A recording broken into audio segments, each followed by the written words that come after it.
Assalamualaikum warahmatullahi wabarakatuh. Ketemu lagi dengan Bu Alvira di semester 5 pada mata kuliah yang berbeda, yaitu pengembangan strategi pembelajaran IPA. Nah, video ini akan saya bagikan untuk 3 kelas, yaitu kelas A, kelas B, kelas C, dengan membahas pendahuluan dan kontrak perkuliahan.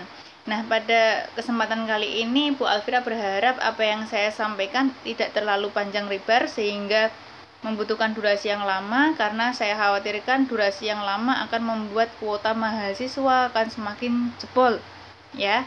Jadi saya akan menyampaikan secara singkat, padat, dan insya Allah jelas. Oke. Nah, masuk ke slide yang pertama.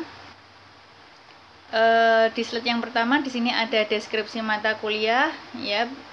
Ini nanti bisa Anda baca sendiri. Langsung saja ke slide yang kedua, yaitu tentang sistem perkuliahan. Nah, gambaran sistem perkuliahan kita yang pasti sama juga dengan mata kuliah yang lain. Kita akan melakukan perkuliahan secara online atau daring. Nah, di sini nanti selama 16 kali pertemuan ada materi dari saya, kemudian ada juga tugas bagi Anda semuanya untuk melakukan diskusi dilanjutkan dengan presentasi, diskusi kelompok, kemudian presentasi secara kelompok. Nah, pengarahan saya nanti akan saya buat materi yang saya usahakan bisa diupload melalui virtual class ya, di Vclass. Nanti kalau misalnya ada kendala, maka akan saya share melalui WA group masing-masing kelas. Kemudian ada juga presentasi dari mahasiswa, di mana materi itu kelanjutan dari materi yang saya sampaikan ya. Mahasiswa menyampaikan tentang aplikasi strategi pembelajaran sesuai kompetensi dasar di kelas IPA, di IPA tingkatan SMP.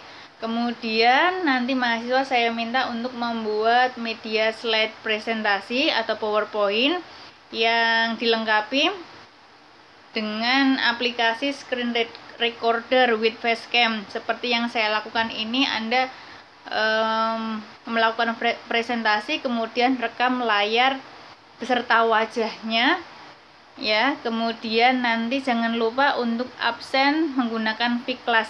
Nanti kalau misalnya ada kendala seperti yang ada pada minggu ini, banyak sekali yang gibahin smooth ya.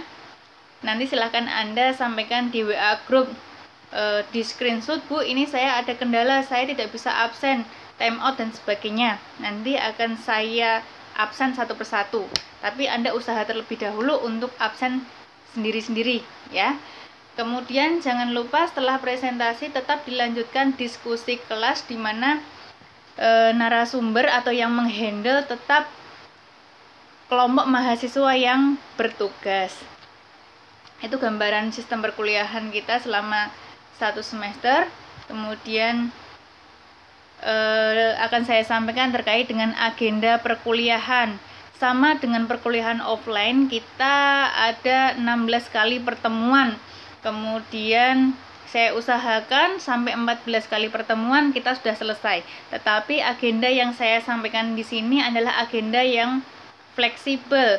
Ketika materi dari saya ternyata di sini ada 3 kali pertemuan materi dari saya, yaitu di pertemuan yang kedua, ketiga, dan keempat, ternyata materi yang saya sampaikan kok tidak cukup dalam waktu 3 minggu, maka bisa molor sampai 4 minggu. Yang penting bagi saya Anda memahami terlebih dahulu materi inti dari pengembangan strategi perkuliahan.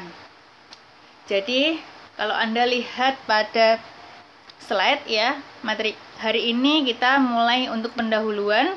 Kemudian yang kedua, pertemuan yang akan datang, saya akan menyampaikan faktor-faktor yang menentukan strategi pembelajaran.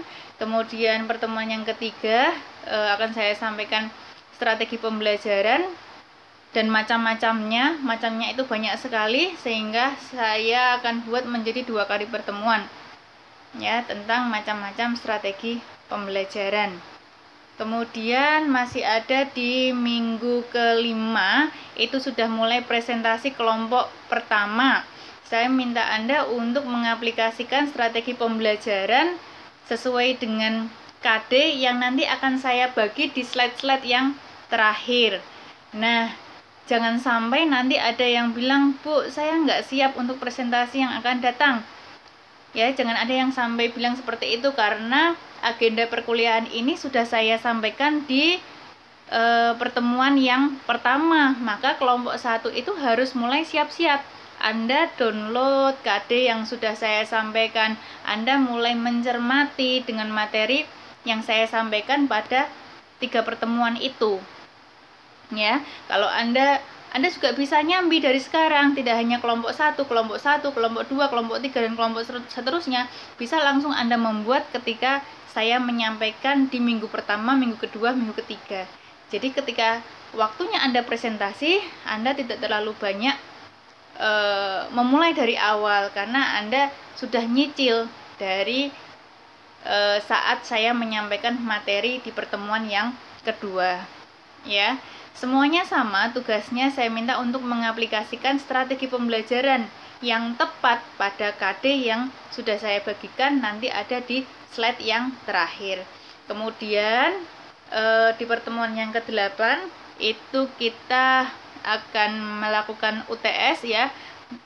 Tentu nanti UTS-nya dalam bentuk tugas, tapi tugasnya masih rahasia ya, karena saya juga sebenarnya belum menentukan kira-kira UTS itu enaknya tugas apa ya.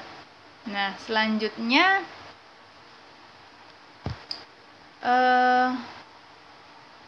di minggu yang ke-9 dilanjutkan presentasi kelompok 4, 5, 6, 7, dan yang terakhir adalah kelompok 8. Harapan saya kelompok 8 itu adalah materi yang terakhir ya, sehingga di pertemuan yang ke-14 dan pertemuan yang ke-15 sudah tidak ada perkuliahan lagi. Itu minggu tenang bagi Anda, minggu untuk belajar atau untuk nyicil tugas untuk UAS. UASnya sudah saya sampaikan ya, bukan saya rahasiakan lagi, sudah saya tentukan. UASnya menyusun RPP lengkap dengan instrumennya. Kemudian, nah, teknik presentasi dan diskusi kelas ya, ini agak kepotong sedikit.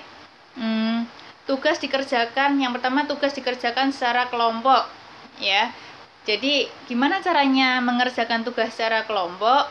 Anda bisa melakukan diskusi dengan membuat WA group atau bagaimana, silahkan Anda tentukan sendiri teknisnya secara kelompok itu.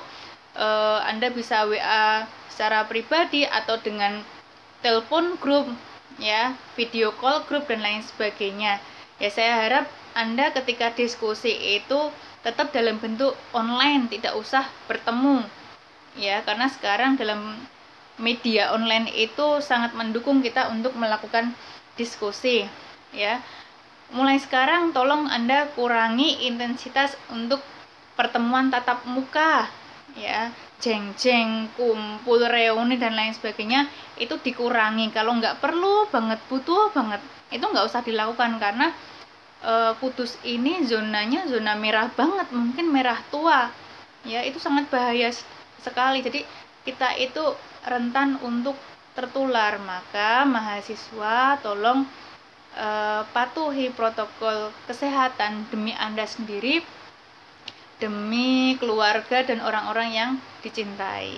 Oke, itu masukan dari saya terkait dengan pandemi ini. Kemudian yang kedua,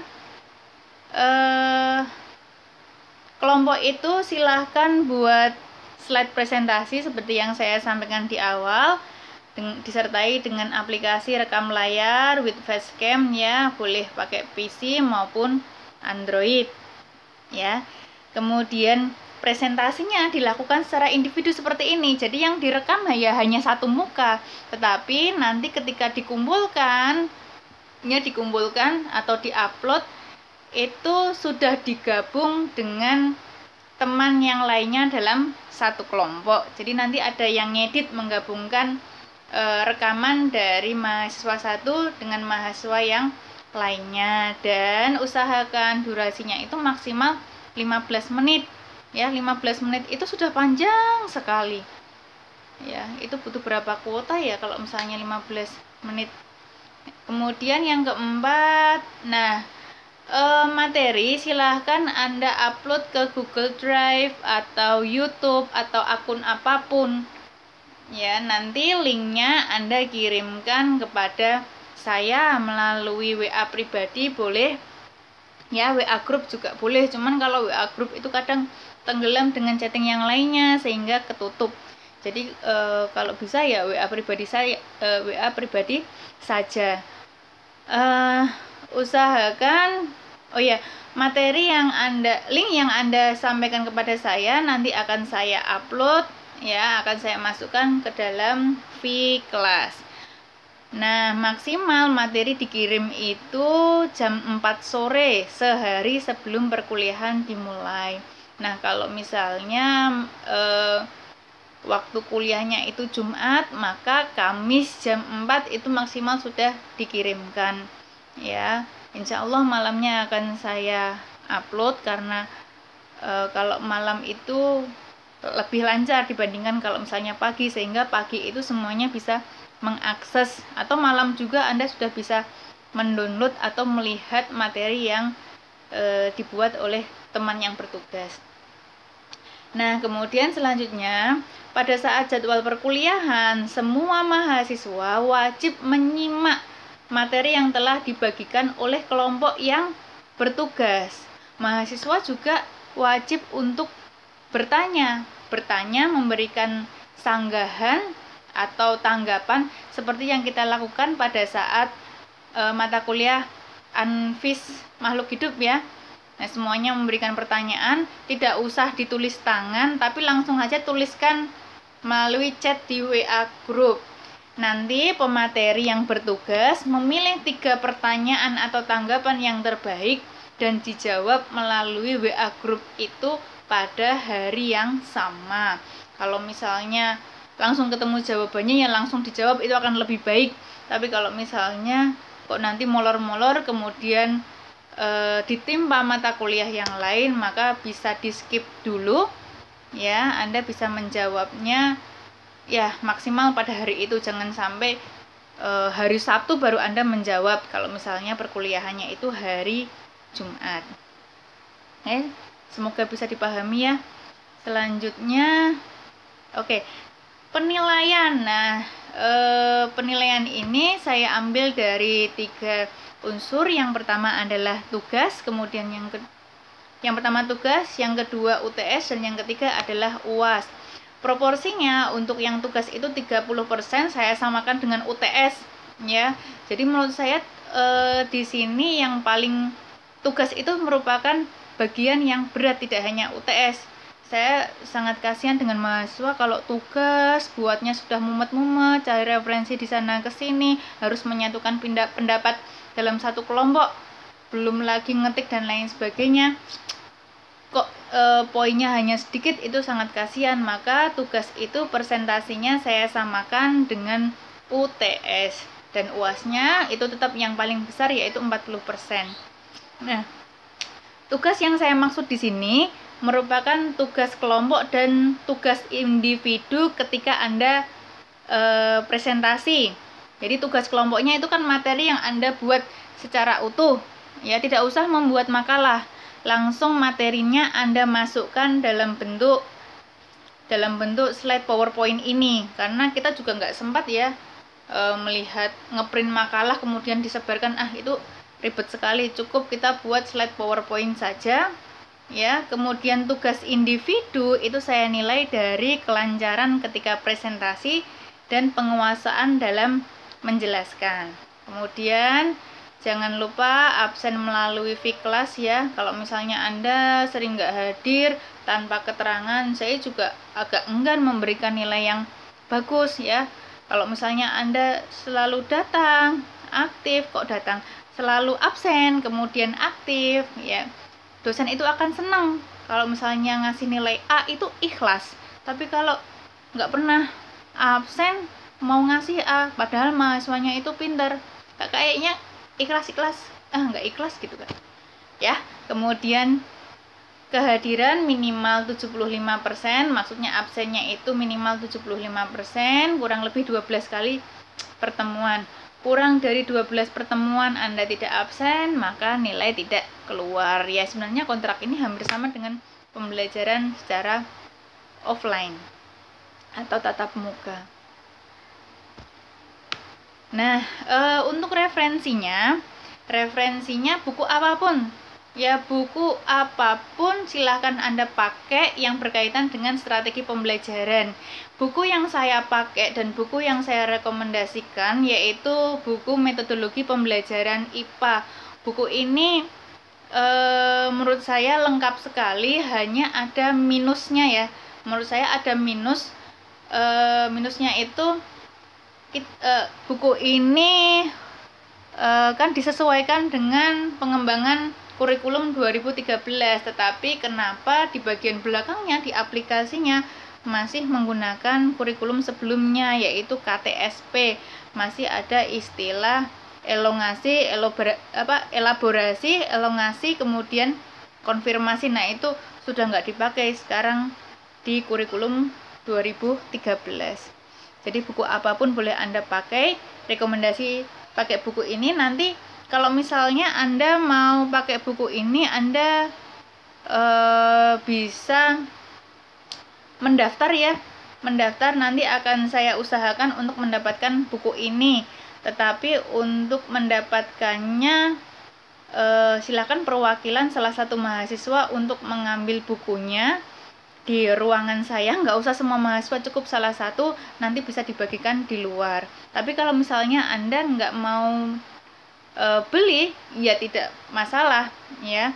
Saya hanya menawarkan agar Anda itu lebih mudah dalam memahami materi ini, karena materi ini juga nantinya ketika Anda sudah menjadi guru tetap Anda terapkan, tetap Anda pakai. Kemudian selain dari buku-buku, referensi juga banyak sekali dari jurnal-jurnal penelitian tentang strategi pembelajaran. Jurnal penelitian pendidikan itu hampir semuanya terkait dengan strategi pembelajaran. Jadi materi tentang atau referensi tentang strategi pembelajaran itu sesungguhnya sangat banyak dan sangat luas. Begitu ya. Kemudian selanjutnya, nah ini yang terakhir ya, pembagian tugas kelompok. Ini ada untuk kelas A, kelas B, kemudian kelas C. Ini tolong komtingnya yang menghandle tentang pembagian kelompok, tugas kelompok dan pembagian kelompoknya sesuai dengan instruksi saya. Kelasnya dibagi menjadi 8 kelompok sesuai dengan urutan nomor absen. Satu kelompok beranggotakan 4-5 orang. Urutan kelompok yang bertugas, yang presentasi itu dimulai dari absen yang terakhir. Sama dengan ketika kita perkuliahan Anfis Makhluk Hidup ya. Pembagian tugas kelompoknya sebagai berikut. Silahkan Anda screenshot ya. Kelompok 1 nanti aplikasi strategi pembelajaran IPA KD 3.1 dan 4.1 kelas 7. Kelompok 2 3.2 4.2 kelas 7. Kelompok 3 seterusnya ya. Ini sudah saya bagi. Kemudian kelompok 5 ada kelompok 6, kelompok 7, kelompok 8 itu untuk kelas A. Kemudian untuk kelas B ini masih kelas 7. Yang terakhir kelas 7 itu di kelompok 4 di KD 3.12 dan 4.12. Kelompok 5 itu mulai kelas 8 ya, kelas 8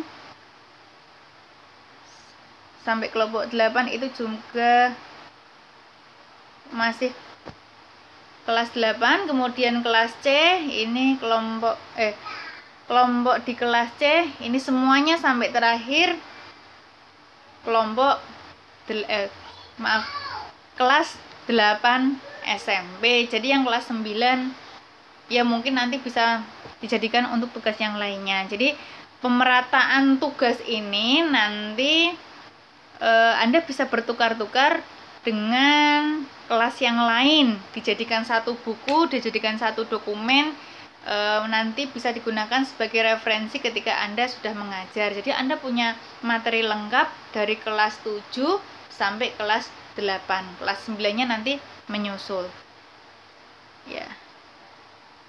Oke, selanjutnya sudah selesai. Nanti jika ada pertanyaan silahkan Anda sampaikan pada WA group. Harapan saya apa yang saya sampaikan itu bisa dipahami.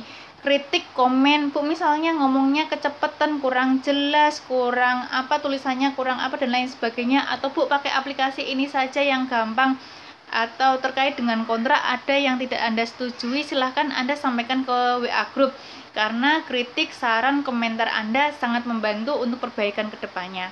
Begitu ya.